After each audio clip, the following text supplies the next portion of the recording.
Hi there, so today I wanted to talk to you about math. Masterbooks, math.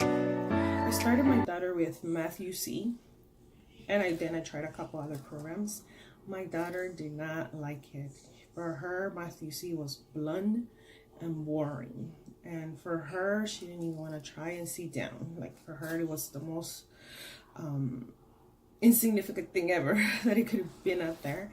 So, but then I read about Masterbooks, and Masterbooks is a Charlotte Mason approach, which is a little bit of more, not easier, but more like you put down the workbook and do other things that goes together with your lesson. So I wanted to talk to you about lessons for a living education. She already finished level 1 last year. Now we're in level 2 now that she's on first grade. And I can tell you that she's learning a lot, and also she really likes it. So she really sits down and tries to do the work, which it does have some work, but it also puts them to do other activities at the same time. So I'm going to turn around my camera so you could see what it is that is in here. I'm sure you have seen other videos too, but I am going to give you an explanation of why we like it, and you can see why this program is so different. All right. So here it goes. This is the name of this is actually how the book looks. I'm gonna try not to move my camera too much since I'm doing it myself. You can see it's here by Angela Dell and Kristen Carslin. Then we have a scope and sequence of how the lessons go. Just like in any curriculum, you can choose how to manage your lessons, and you can focus more in one thing than another because you know your child, of course. Then it gives you how to use the course, the course description, and then it's telling you the objectives and the teaching objectives and mathematics as a living subject. So it gives you some background on how to teach.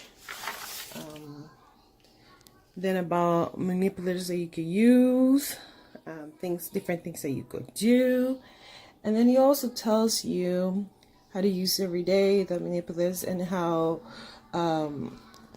you should be grading your assignments. I will get into that, how you should grade.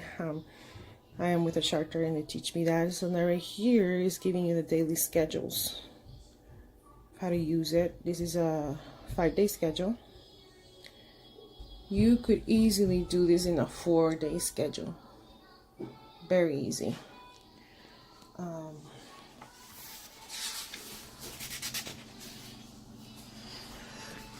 So let me show you.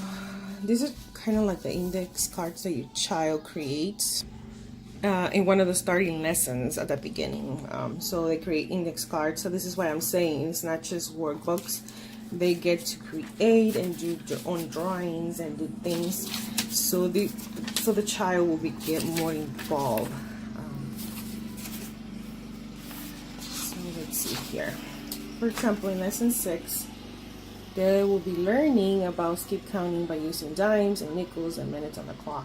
So it gives you a short story. It's always Charlotte and Charlie, and most of the time they're with their grandmother or they're with their mom in the story, right? And then it introduces something in real life to the child so they can relate. Then it tells you up here the exercise and the day that you should be doing this. For example, if you start this on a Monday, then it's going to tell you the lesson for the day. If it's a 2-part lesson, then it says here day 26, and it says here again day 26. But since this is a 1-part lesson, it's already divided for you. But like I said before, you can choose however you want to use it. And over here is telling you of course the counting of money, and he has a lot of copy work of numbers so they can learn the numbers. And then it continues with stories and explaining to the child. You can see a lot more copy work here. And then you have more of lesson here for the money. Then it goes on to clock. On the book of the first book, they touch clock, but it's just the beginning. This is just an introduction, and then they go more into it right now on the book 2. Just like I was saying, it says here day 29 and day 29. So it's going to be a day that is going to be a little bit more heavier than others. And then review time. On this part of the lesson, it tells you how to review, and also they could do like a drawing. They could do other things, so it's different every time for the review time. And then it goes to lesson 7. What I love about these books is that they can be for any child. If you have an auditory learning, if you have a kinetic learner, these books really, really, really touch on any learning style.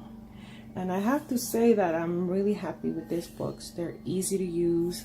You don't have to worry too much about anything else. It's on the go. And if you think it's too, you need to supplement with something, you could do it. If your child is excels a lot in things. But what we do to supplement is that we play games first. So we play like math single first, and then we go into the lesson, and then we review, or we do drawing or things like that when my child is in first grade. So that's what we do.